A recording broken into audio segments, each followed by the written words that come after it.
Is everything okay? All right. Is everything all right? I just called to say how lost I feel without you, but I'm here. It's a Dawn Busters Taste Challenge, and you can count on me. Count on my love to bring you rich and rare. What? Okay, this has been around since 1962. So that's a long time. Black Velvet's been around since 1951. No, was Black Label before that, but that was the proposed name according to the company's website. Anyway, 1951 versus 1962. So they're both 80 proof. This is aged 3 years, the minimum. Rich and Rare is not giving us an age statement.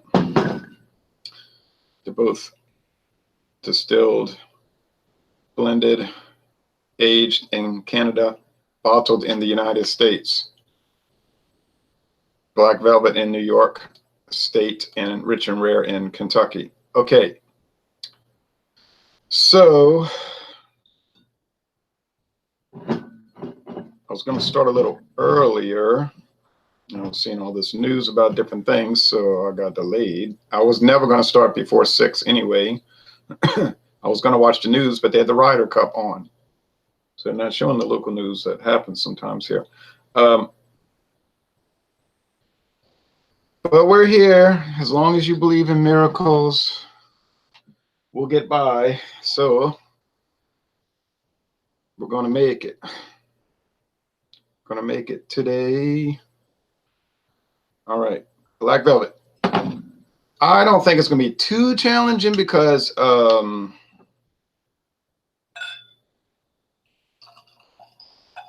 don't think Black Velvet is too similar to Rich and Rare.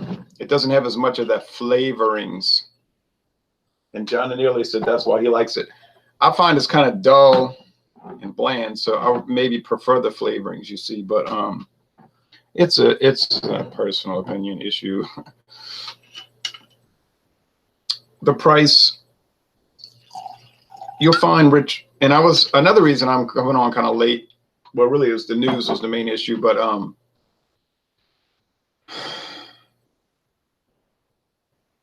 was at the Tulane game last night. University of Memphis at Tulane. Final score: Tulane 40, University of Memphis Tigers 24, and that was so now Tulane is undefeated in the conference, American Athletic Conference, Western standings. All right, so. Got to bed later than normal. They're both clear gold. The appearance isn't much different. Let's go with the rotation and mixing. Is everything all right? All right. Run, run, run. Run away. I hope that I don't think either one of these is going to run away with it. It's like I said, it's not really a quality issue. It's a personal preference issue. Some people like all those spirit flavor of the spirits in the wine added. Other people do not, because it comes across as an odd or strange thing. $7.49 for Rich and Rare, and $9.99 for Black Velvet. So we're only talking about $1.50 or less in price. And let's see what else.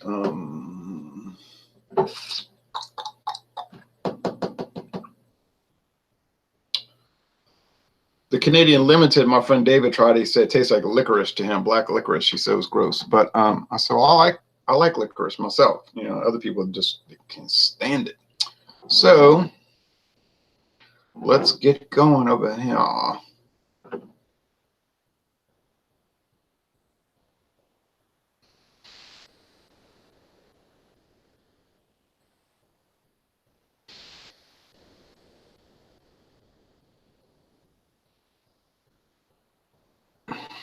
Okay.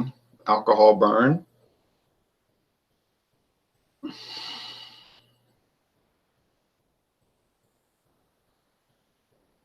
Grain. Okay. All right. Kind of standard whiskey aroma. Let's go over here.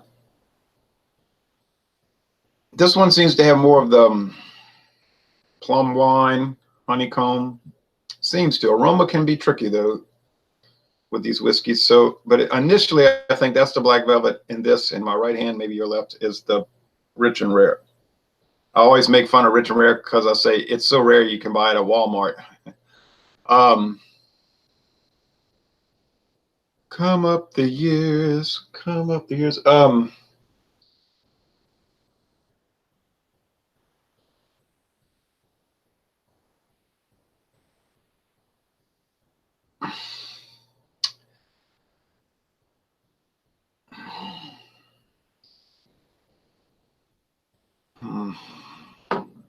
Okay, both smell nice.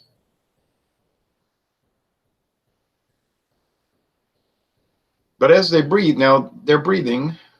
They're breathing.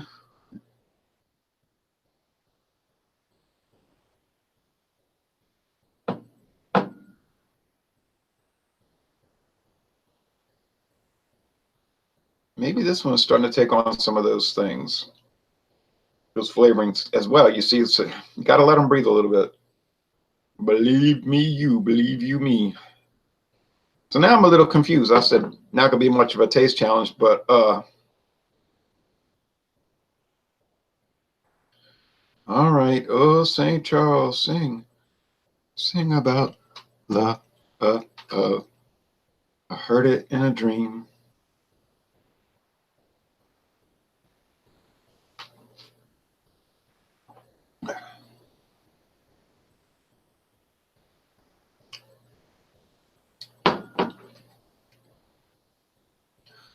Well, okay.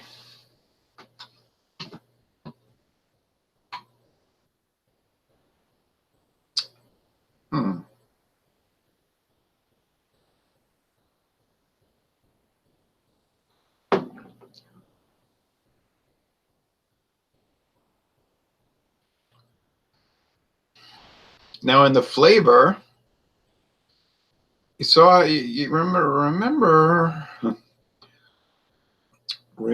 I said be on guard because I wasn't quite sure. I was getting a little confused just on the aroma. So in the flavor, this is more standard and that's more flavorings. And rich and rare is with natural flavorings, and the black velvet does not indicate that, although they're not required to indicate it. Doesn't have to.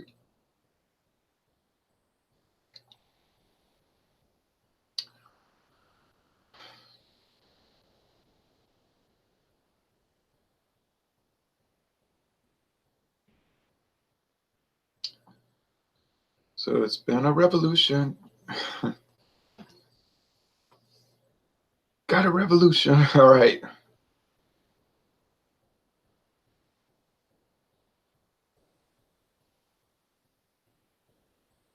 So I'm glad you come to these early morning taste challenges where we can be together, my friend. We can be together.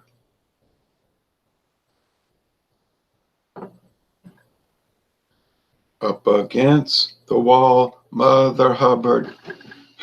All right. All right. All right.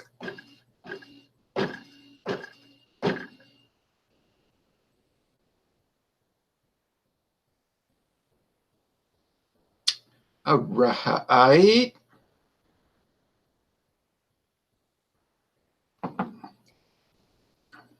I know now. I know. This is the rich and rare, and this is the black velvet.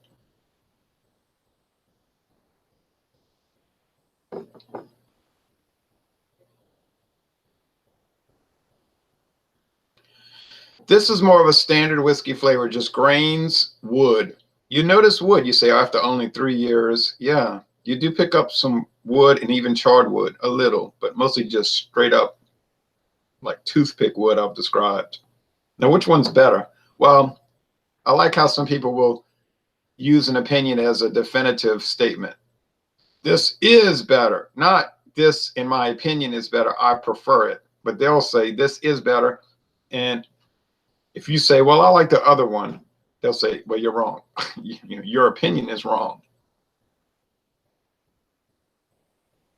I know sometimes people say that and they're just saying it in jest. They don't really mean it. They're just kidding around. That's different. Some people are entirely serious.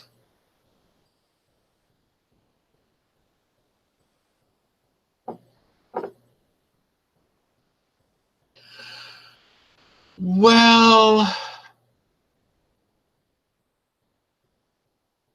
I think I prefer the rich and rare. Now that might seem like a, oh, I remember what I wanted to say earlier. That might seem like a heresy or something, but that's what I prefer. What I wanted to say was that rich and rare is the 19th best-selling whiskey. I was going to write the numbers down, but when I got home from the game, I was tired. I went to sleep and I didn't write anything down. Let's see if I can find it. So rich and rare is the 19th best-selling whiskey in the United States. So that's no joke. It's nothing to laugh at. It's in the top 20. And I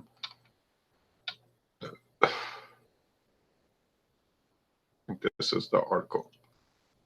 I think it's IRI, International. So it's a company that tracks, IRI worldwide, a market research firm that tracks store sales, liquor stores, convenience stores, grocery stores. Okay, so number 20 is Buchanan's. Neither one of these come close to Buchanan's Deluxe. Okay, I mean, let's be clear on that. And that is definitive. And you might say, well, I prefer rich and rare over Buchanan's Deluxe. Well, you're wrong. You're wrong. You're wrong and you're stupid.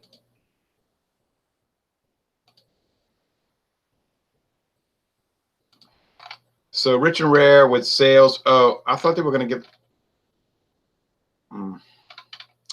One of the other sites had the sales numbers, but that's okay. And then way down. Let's see. Dewar's is 16. Canadian Club is 15, 14, 13. And number 9, I know it's 9. 9 is Johnny Walker Scotch. And that's funny. They're showing Johnny Walker Scotch whiskey number 10. It's actually the world's best-selling Scotch whiskey, but not in the U.S., but the world's best-selling Scotch whiskey.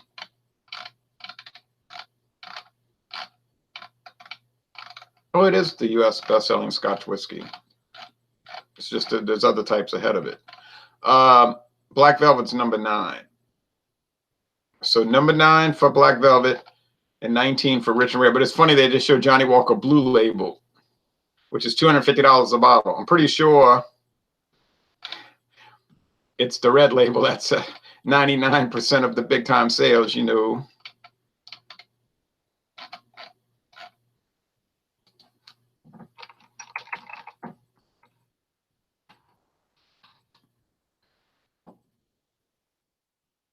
Everything all right. I just called to say, all right.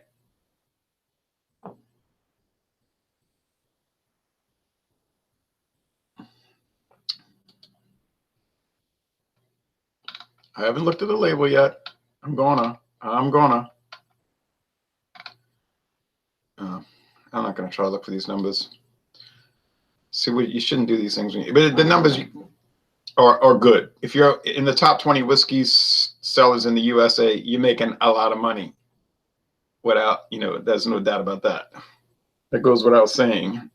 And I'm gonna check my comments later too. I still got I got all the National League game highlights to watch. It's gonna take a while. I gotta check on college football stuff, and I got, but I'm gonna answer comments this morning. I promise I will. I always do, every day. I might have missed one day answering comments in the last 5 years, maybe 2 days, but I always catch up, but I'm not one that's negligent about that. I like to answer comments. Now, some people say, well, you don't say much. Well, I don't make comments different than the way I talk, okay? I don't just try to embellish and make it fancy in an unreal way, like false sincerity or something like that. because that's what I say in real life. People say, "Oh yeah, this beer, blah blah," and I'll say stuff like, "Oh, I had that, and I mean, it's really good." I mean, that's the way I talk. I mean, you say you should elaborate more. I know, but I talk a lot in these videos, so it's not that I'm blowing people off. It's that that's the way I respond to things. Like the radio show, the political radio show, I used to call, but the lady would say, "You didn't call for a while." I said, "Well, I'm not going to call just to be calling, just to make my name. I'm going to call if I have something to say. If I have nothing to say, I'm going to be like Henry Hill. I'm just listening, okay? I'm not upset." Well, in his case, he was in shock, but I'm just listening, you see. Now, here we go. So rich and rare. Yep, rich and rare. The aroma got me confused. Now, I'll be honest about that. You could see that, but the flavor, no.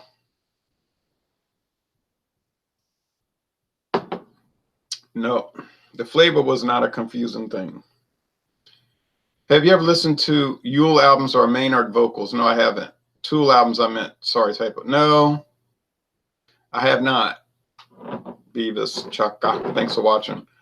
So, November is the 40th anniversary of Set the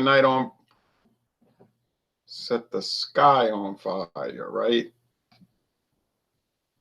That was the Jefferson Starship theme sort of song for the Star Wars movie.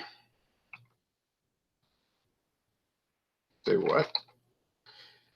Like the Sky on Fire, right? I knew it was wrong. Yeah, Marty Balin died yesterday. I knew he was sick because he said he had some kind of heart bypass surgery, and then he said the medical center in New York screwed him up. Like he had to have half his tongue amputated and other problems, and then he was like infirmed. He was saying he was like he couldn't hardly eat solid food. He was in a wheelchair, 76 years old, and he was doing okay. He was getting ready to go to a concert when he had the heart trouble. He said they screwed me up, and he was suing them or something like that.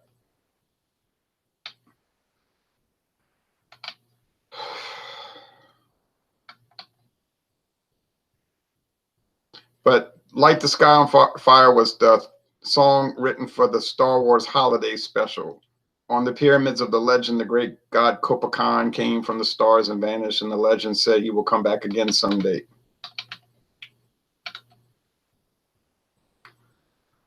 Well, he didn't live to see the 40th anniversary of that song because he died. He was the lead singer of Jefferson Airplane and Starship from time to time. From the 1960s, the mid 60s until like this past year when he got sick, and he said they botched the medical procedure. So that's sad. He doesn't live to see the 40th anniversary of the Star Wars holiday special, Light the Sky on Fire performance. You say, what are you talking about? That was a very strange film because you remember Star Wars Episode 4, 1977, the huge blockbuster. And then in 1980, they followed up with The Empire Strikes Back. But there was a middle movie or production. I don't know what you call it. I guess you could call it a movie. And it was called the Star Wars Holiday Special, 1978. Came out around Thanksgiving, 1978. And I watched it and I thought it was good. Now, you know how these things go, legends build up where it was the worst thing ever made on television. Then the Star Wars people decided, oh, we have nothing to do with that.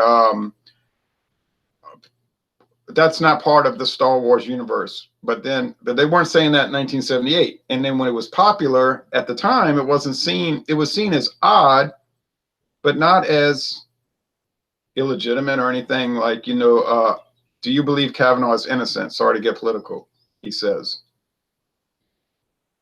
Well, I don't know. I suppose he is. I would have voted to confirm him.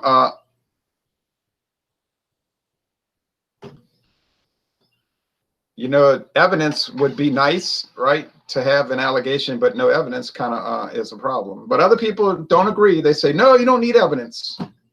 Evidence doesn't matter. It's only your allegation that matters. I don't know where they got those ideas. Sounds like something in the during the Cultural Revolution in China. You know, you didn't need evidence.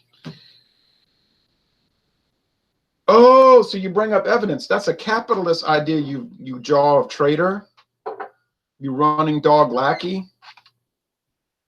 you anti-female right deviationist. You know, that's the kind of ideas that are in play right now, it seems like.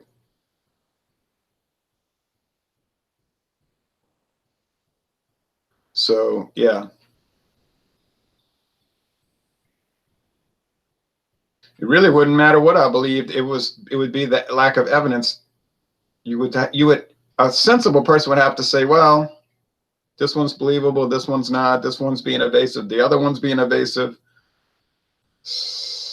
Maybe the full story's not coming out, but with no evidence. In 36 years we sat on it, we gotta confirm. And I'm not a big Kavanaugh fan because the word on the street is that he's an establishment Republican insider who is not going to make paradigm shifts in the imperial court. Some people call it the Supreme Court, you know, but the empire, you know, the DC empire.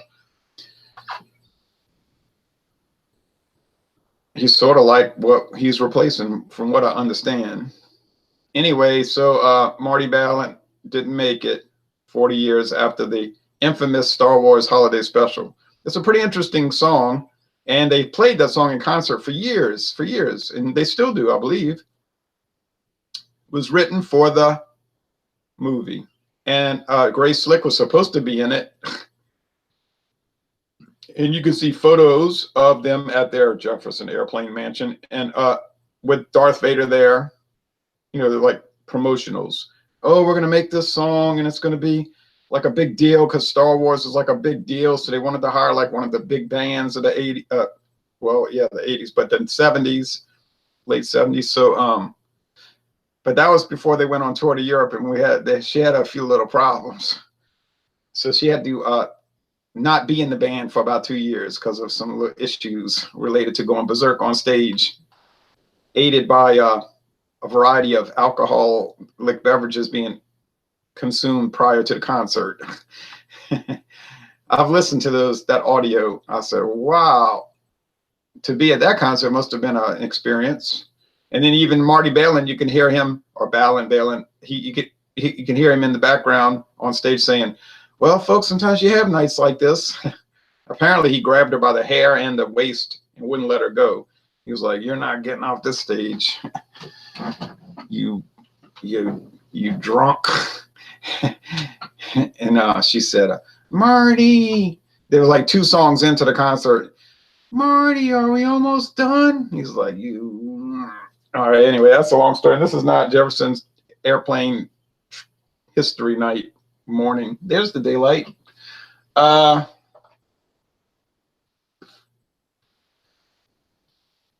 So bodacious. All right. Anyway, so that's that. I was kind of curious though, like on these rock and roll groups on Facebook, people were like, I can't believe it.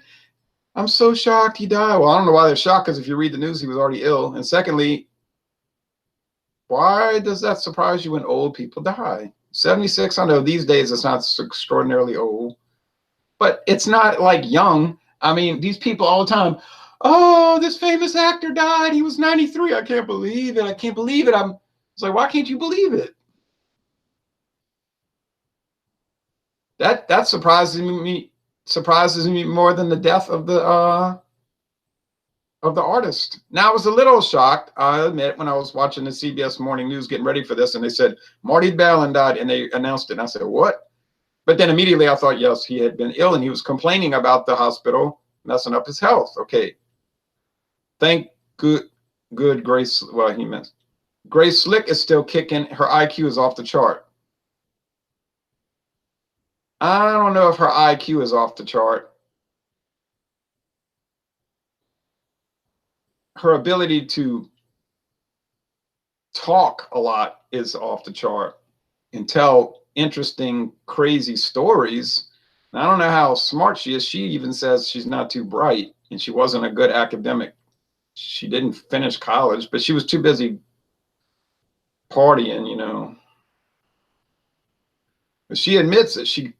Maybe she is smart though, because she said she got into rock music because she thought it was an easy way to make money and goof around. I'm cleaning up her comments and be a goof off, let's say. She used to be a fashion model, but she gave that up to go into rock music because she said modeling was actually work. Like, it was hard. It took a lot of effort. In her mind, rock music didn't take any effort. But you see, you get these people like that that are really talented and they don't realize it. She had no training. She took piano lessons, and she said she didn't like it because she could play all the songs anyway. You know, she said and Marty Balin, you see them playing guitar, and he could sing, play piano, and all that. Same type of thing. This is this note, and this is this key. And she said, I didn't like all that because I could just play any song just by listening to it. She could listen and play it. So she would tell her mother, why do I have to take these lessons? I don't need lessons. I can play the piano, but not properly. You know, that was that attitude. And then she could play woodwind instruments just by picking them up, you know, like, and play guitar. By the way, she could just play guitar by listening to it and write songs. So she would write songs on guitar. Oh, I'm not good enough to play it on stage. That was her contention. She would write these complex songs on guitar. No. Okay, and could sing with this incredible vocal range with no training, kind of like Stevie Nicks, you know, just, oh, when I was in high school, my mom and dad bought me a guitar, so I just wrote all these songs. Just wrote all these songs. And I didn't consider it work. And that's the amazing thing, Grace Slick. She just wrote all these songs and didn't consider it work. Like it was easy. In other words, work was fashion model and all that. That was work. But writing songs and making all these hit albums, that was like recreation.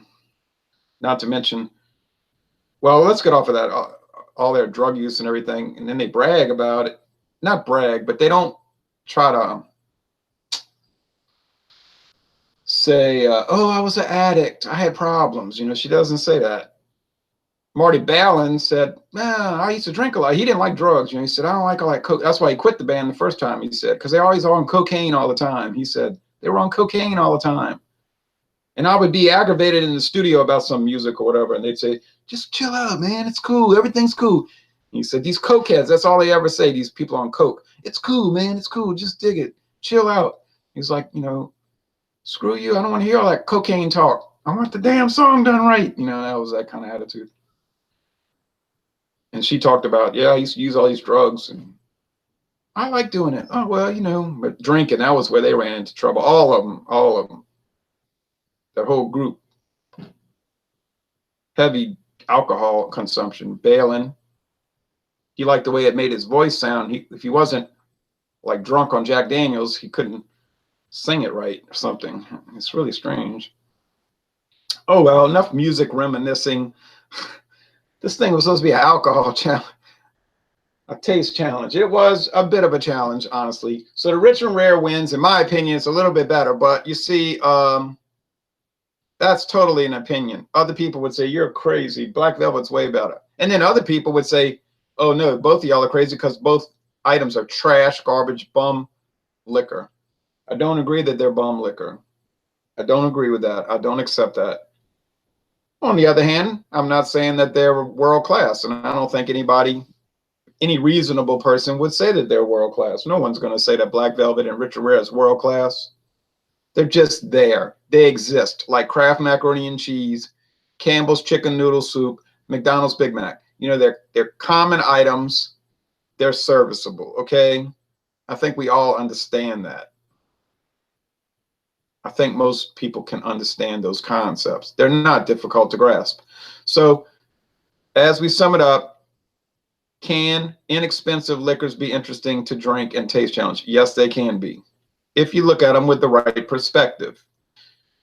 Secondly, do rock stars die? Yes. Do they die sometimes very young? Yes. Amy Winehouse, for example. Do some of them live to be old and die of natural causes or medical problems? Yes. Is that a big shock? No. Is it peculiar when people say how shocked they are? Yes. Oh, well, that's it. Thanks. And tomorrow we'll do black, if I don't do it today, but I think because tomorrow I might want to go to church and not have to be into this little schedule issue, but I'll probably do it tomorrow. But regardless, it doesn't matter. It's all scheduled out, way out. But we're going to do Rich and Rare versus Canadian Club, which I think will be quite interesting if I can avoid going off on music. Well, hey, who knows? Maybe Grace Slick would die. I hate to say that, you know. She's not exactly the picture of health. But then that's the ones that live to like 98, you know, the ones that are like sickly. Then Marty Balin, who's up on stage getting, you know, singing, and he getting ready to do another concert and gets stricken, you know. So you never know about these things. So thanks for watching this video production.